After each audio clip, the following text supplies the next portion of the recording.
ನಮಸ್ತೆ, welcome back to my YouTube channel. ನಾನಿವತ್ತು soya vegetable rice ಮಾಡೋದು ಅಂತ ಹೇಳ್ತೀನಿ. ಈರುಳ್ಳಿ, ಒಂದು ಟೊಮೆಟೊ, ಈಗ ಮಸಾಲೆ ಪದಾರ್ಥ. ಸೋಯಾ ತಗೊಳ್ಳಿ, 10 ನಿಮಿಷ ಚೆನ್ನಾಗಿ ಕುದಿಸ್ಬೇಕು. ಆಮೇಲೆ ಸ್ವಲ್ಪ ಕಸ್ತೂರಿ ಮೆಂತೆ, ಆಮೇಲೆ ಸ್ವಲ್ಪ ಪುದೀನ, ಗರಂ ಮಸಾಲ, ಕೊರಿಯಾಂಡರ್ ಪೌಡರ್, ಶುಂಠಿ ಬೆಳ್ಳುಳ್ಳಿ ಪೇಸ್ಟ್. ಸೋಯಾ ನೋಡಿ ಚೆನ್ನಾಗಿ ಹಿಂಡ್ಕೋಬೇಕು, ನೀರು ತೆಗೆದು ಚೆನ್ನಾಗಿ ಹಿಂಡ್ಕೊಂಡ್ಮೇಲೆ ಅದಕ್ಕೆ ಸ್ವಲ್ಪ ಅರಿಶಿಣದ ಪೌಡ್ರು, ಆಮೇಲೆ ಅದಕ್ಕೆ ಸ್ವಲ್ಪ ಮೊಸರು, 1 ಸ್ಪೂನ್ ಅಚ್ಚ ಖಾರದ ಪೌಡ್ರು.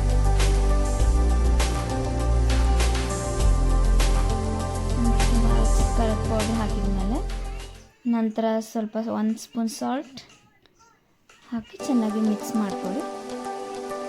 ಪೂರ ಚೆನ್ನಾಗಿ ಮಿಕ್ಸ್ ಆಗಬೇಕು. ಇದು ಚೆನ್ನಾಗಿ ಮ್ಯಾರಿನೇಟ್ ಆದಮೇಲೆ ಒಂದು 10-15 ನಿಮಿಷ ಇದನ್ನು ಹಾಗೆ ಬಿಡಬೇಕು ಸೈಡಲ್ಲಿ ಇಟ್ಟು. ನೆಕ್ಸ್ಟ್ ಈಗ ಒಂದು ಪಾತ್ರೆಗೆ ಅಕ್ಕಿ ಹಾಕ್ಕೊಳ್ಳಿ. ನಾನು ಇದರಲ್ಲಿ 3 ಕಪ್ ತೊಗೊಂಡಿದ್ದೀನಿ. ನಿಮಗೆ ಎಷ್ಟು ಬೇಕು ಅದರ ಅಳತೆ ತೊಗೋಬೇಕು.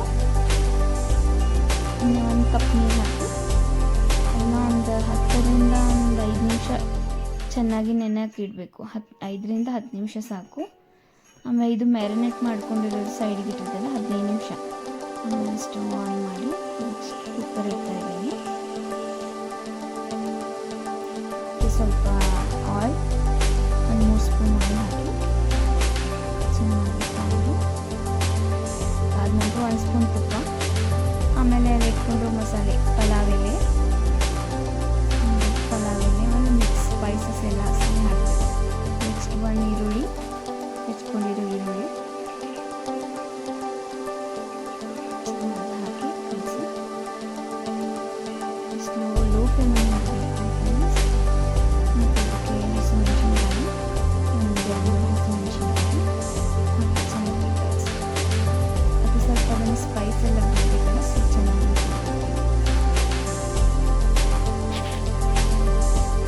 ನಂತರ ಅದಕ್ಕೆ ಎಲ್ಲ ಬೆಳ್ಳುಳ್ಳಿ ಪೇಸ್ಟ್ನ ಮಾಡ್ಕೊಂಡಿರ್ತಾರಲ್ಲ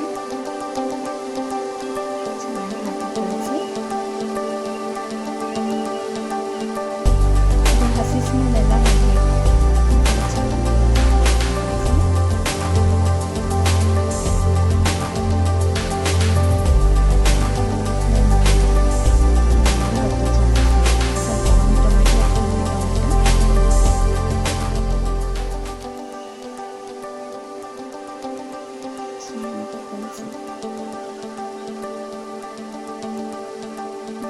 ಸ್ವಲ್ಪ ಅರಿಶಿಣದ ಪೌಡರ್,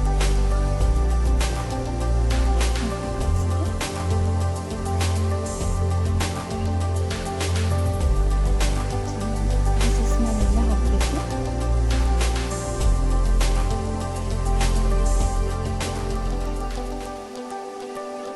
ನಂತರ ಅಚ್ಚ ಖಾರದ ಪೌಡ್ರು, ಅದರಲ್ಲಿ 1 ಸ್ಪೂನ್ ಹಾಕಿರ್ತೀವಲ್ಲ ಮ್ಯಾರಿನೇಟ್ ಮಾಡ್ತೀವಿ.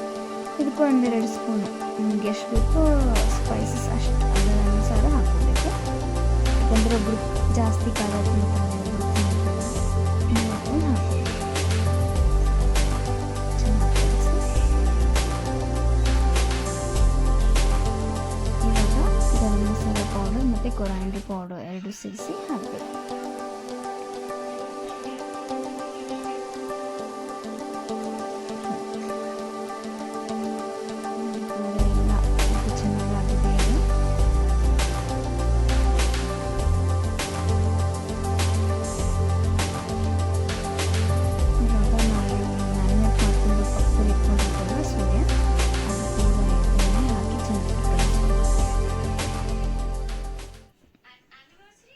ಪೂರ ಅದರಲ್ಲಿ ಮಿಕ್ಸ್ ಮಾಡಬೇಕು ಚೆನ್ನಾಗಿ. ಈ ಥರ ಮಾಡ್ಕೊಂಡ್ಮೇಲೆ ಅದು ಚೆನ್ನಾಗಿ ಹೊಂದ್ಕೊಳ್ಳುತ್ತೆ. ಅದರ ಈರುಳ್ಳಿ ಜೊತೆಗೆ ಚೆನ್ನಾಗಿ ಕಲಿಸಿ ಒಂದು ಸ್ವಲ್ಪ 1-2-3 ನಿಮಿಷ. ಆಮೇಲೆ ಸ್ವಲ್ಪ ಪುದೀನ ಹಾಕಿ ಚೆನ್ನಾಗಿ ಕಲಿಸ್ಬೇಕು. ಪುದೀನ ಮೆಂತೆ, ಕಸೂರಿ ಮೆಂತೆ ಇದನ್ನು ಹಾಕಿ ಚೆನ್ನಾಗಿ ಕಲಸಿ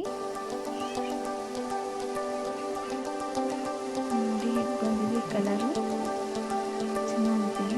ಇದಕ್ಕೆ ಸ್ವಲ್ಪ ಉಪ್ಪು, ಆಮೇಲೆ ಸ್ವಲ್ಪ ಅಕ್ಕಿ ನೆನೆಸ್ಕೊಂಡು ಇಟ್ಕೊಂಡಿರ್ತೀರಲ್ಲ ಆ ಅಕ್ಕಿನ ಇದರಲ್ಲಿ ಹಾಕಬೇಕು. ಅಂದರೆ ಒಂದು 5 ನಿಮಿಷ ಚೆನ್ನಾಗಿ ನೆನೆಸ್ಕೊಂಡ್ರೆ ಚೆನ್ನಾಗಿ ಬರುತ್ತೆ ರೈಸ್. ಈಗ ನಾನು 1 ಕಪ್ ಅಕ್ಕಿಗೆ 2 ಲೋಟ ನೀರು ಹಾಕ್ತೀನಿ. ನೀವು ಯಾವ ಥರ ನೋಡಿ ಆ ಥರ ನೀವು ನೀರು ಯೂಸ್ ಮಾಡ್ಕೋಬೇಕು. ನಾನು ಇದಕ್ಕೆ 1 ಕಪ್ ಅಕ್ಕಿಗೆ 2 ಕಪ್ ನೀರು ಆ ಥರ ಅಳತೆಯಿಂದ ಹಾಕ್ತೇನೆ, ಅಂದರೆ ಕರೆಕ್ಟಾಗಿ ಬರುತ್ತೆ. ನೋಡಿ 3 ವಿಸಿಲ್ ಆಗಬೇಕು ಫ್ರೆಂಡ್ಸ್. 3 ವಿಸಿಲ್ ಆದರೆ ಚೆನ್ನಾಗಿ ಬರುತ್ತೆ ರೈಸ್. ಇದು ಮಾರ್ನಿಂಗ್ ಬ್ರೇಕ್ಫಾಸ್ಟ್ ಅಥವಾ ಡಿನ್ನರ್ ಫಾಸ್ಟಾಗಿ ಏನಾದರೂ ಪ್ರಿಪೇರ್ ಮಾಡಬೇಕಂದ್ರೆ ಇದು ತುಂಬ ಫಾಸ್ಟಾಗಿ ಆಗುತ್ತೆ ನೋಡಿ ಫ್ರೆಂಡ್ಸ್.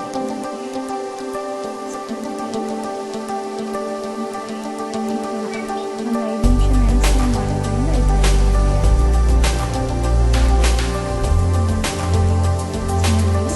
ಹೀಗಾಗಿದೆ ಅಂತ ಕಮೆಂಟ್ ಸೆಕ್ಷನಲ್ಲಿ ಕಮೆಂಟ್ ಮಾಡಿ. ಮತ್ತು ಈ ವಿಡಿಯೋ ನಿಮಗೆ ಹೇಗೆ ಅನಿಸಿದೆ ಅಂತ ಲೈಕ್ ಮಾಡಿ, ಶೇರ್ ಮಾಡಿ, ಸಬ್ಸ್ಕ್ರೈಬ್ ಮರಿಬೇಡಿ. ಮತ್ತು ನನ್ನ ಮುಂದಿನ ವಿಡಿಯೋಗಾಗಿ ಬೆಲ್ ಐಕಾನ್